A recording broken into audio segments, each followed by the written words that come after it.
actually I'm cutting pieces of bread because I came for a really quick session, and I didn't really have like time to go home and like grab my ground bait or whatever, or my spot mixes and stuff to spot out. So what I did, I just went to the store really quick and I bought some bread, and I already had my PVA and everything in my bag.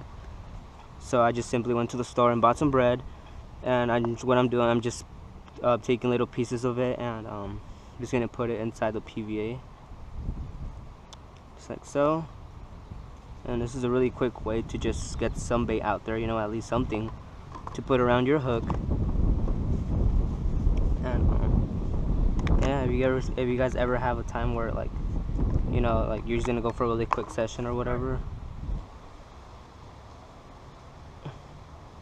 just make sure that you go to the store and buy some bread or something carp will feed on, or something that's not wet, that you could actually put in your PVA and stuff, which in this case I'm using just simply some white bread. And there's a PVA bag, just a really small PVA bag with some bread. And what I'm gonna do now is I'm going to cut it. If I could just find my pliers or my scissors, which I think my brother took. So I guess I will have to cut it with the knife. Make sure you have extra scissors in case you don't have any. And there you go.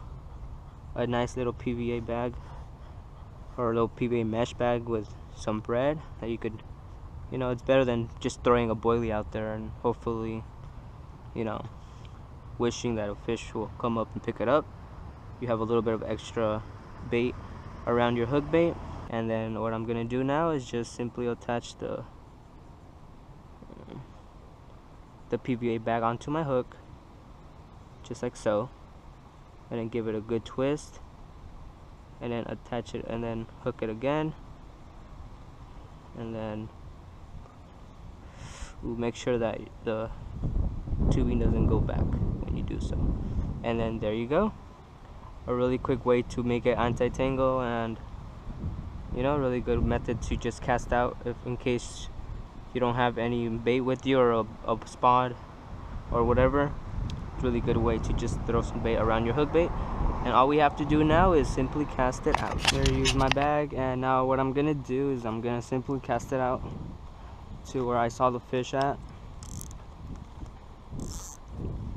And you gotta be careful because on top of over there's some hanging over trees, so you want to be careful not to get your rig stuck or your line stuck up on top of those trees.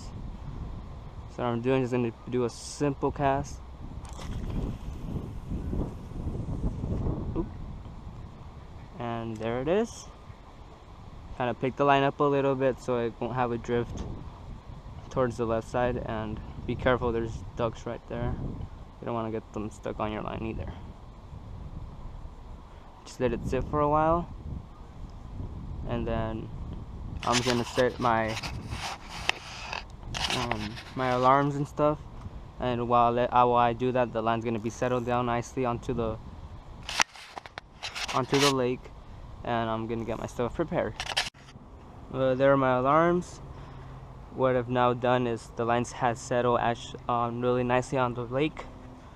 So now I'm just gonna simply put my rod right there, and then my bank stick, and turn on my alarm. And I want it at a pretty good level of sound, not too high, because of course I'm not gonna be really far anyway.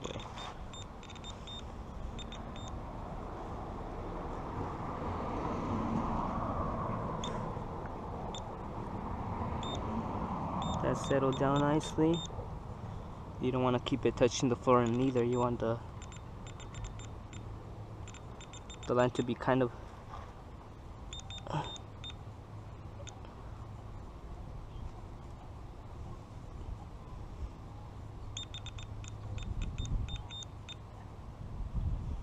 you could have it sometimes, just depends how much slack you want in your line as well. So that's perfect for my rods, just like so. And now once a fish bites, hopefully it'll go screaming, you know. And there you go, there's the first rod set up. I'm gonna get my second rod set up, and I'll be right back with you guys in just a few minutes.